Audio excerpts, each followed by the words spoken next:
안녕하세요. 역사를 통해 오늘을 보는 채널 See Yesterday입니다. 오늘부터 저희 채널에서는 제2차 세계대전의 전말을 이해할 수 있는 다큐멘터리 기록물 우리가 싸우는 이유 시리즈를 총 7편에 걸쳐 압축 연재합니다. 이 다큐멘터리는 전쟁의 본질을 장병들에게 가장 객관적이고 깊이 있게 전달하기 위해 미 육군이 심혈을 기울여 제작하였습니다. 전쟁의 서막부터 미국의 참전까지 이어지는 7부작의 거대한 흐름을 See Yesterday가 명쾌하게 정리해 드리겠습니다. 오늘 그 첫 시간으로 준비한 제1편 전쟁의 서막은 전 세계를 전란으로 몰고 간 긴박한 역사적 배경을 탐구합니다. 격동의 역사 속으로 지금 함께 들어가 보실까요?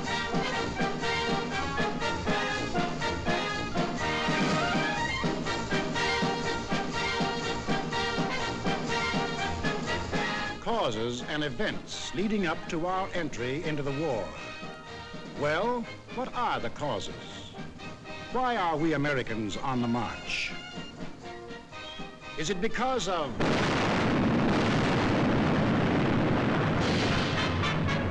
Pearl Harbor?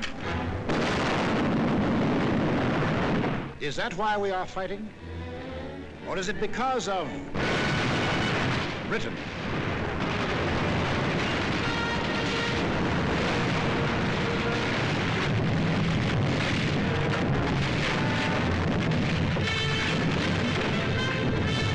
France?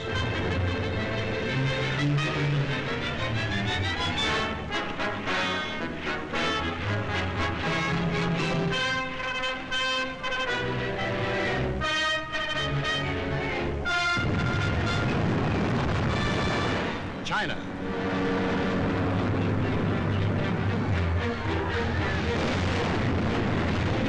Czechoslovakia?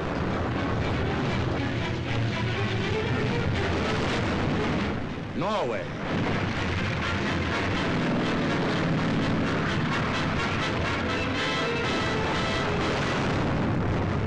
Poland?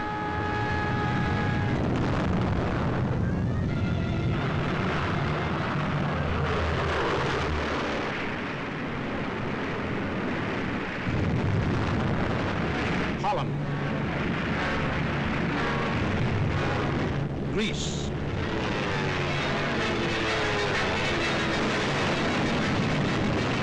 Belgium? Albania? Yugoslavia? Or Russia?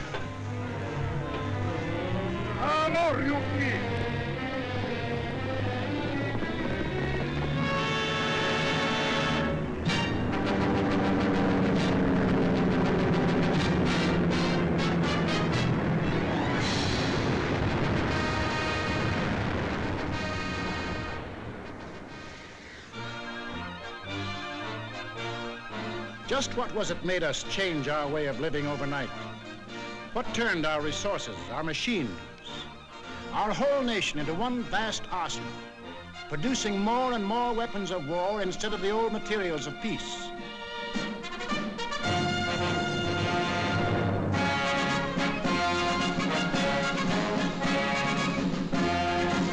What put us into uniform, ready to engage the enemy on every continent and every ocean?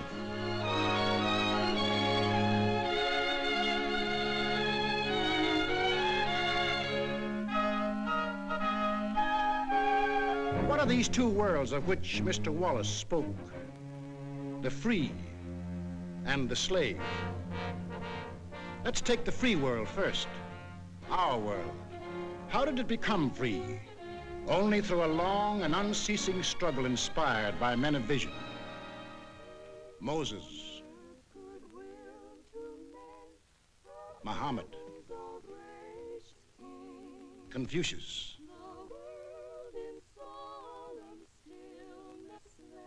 Christ. All believed that in the sight of God, all men were created equal. And from that there developed a spirit among men and nations which is best expressed in our own Declaration of Freedom. We hold these truths to be self-evident, that all men are created equal. It is the cornerstone upon which our nation was built and the ideal of all the great liberators. Washington, Jefferson, Garibaldi, Lafayette, Kosciuszko, Bolivar, Lincoln. Lighthouses, lighting up a dark and foggy world. That government of the people, by the people, for the people, shall not perish from the earth. Fighting, living, dying. For what? For freedom. That for which men have fought since time began. To be free.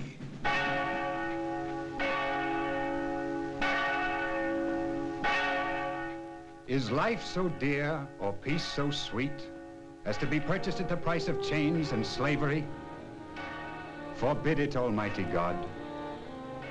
I know not what course others may take, but as for me, give me liberty or give me death.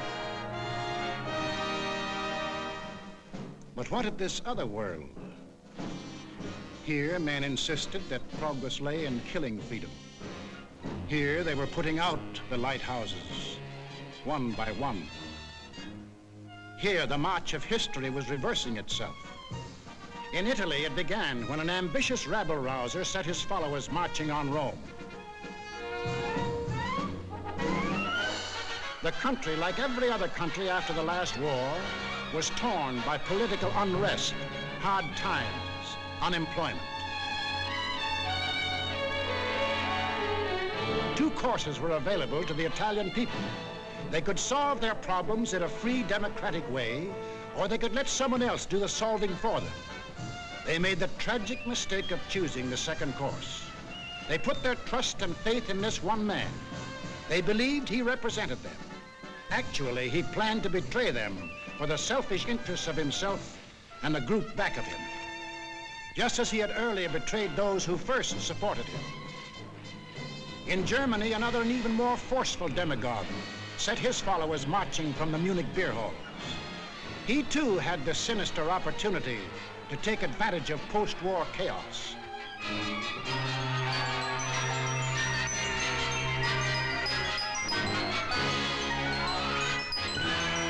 But he also had certain distinctive German characteristics to play on.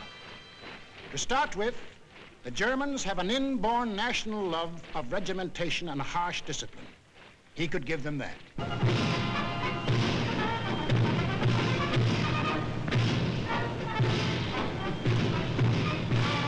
The German army, and through them the people, had never acknowledged German defeat in the last war and were anxious for revenge. That, too, he promised them. The wealthy and powerful industrialists were fearful of losing any of their wealth and power and were ready to back anyone who would retain it for them. He promised to take care of them, too. This man cunningly played all these ends against the middle and ruthlessly set out to murder the newborn German Republic.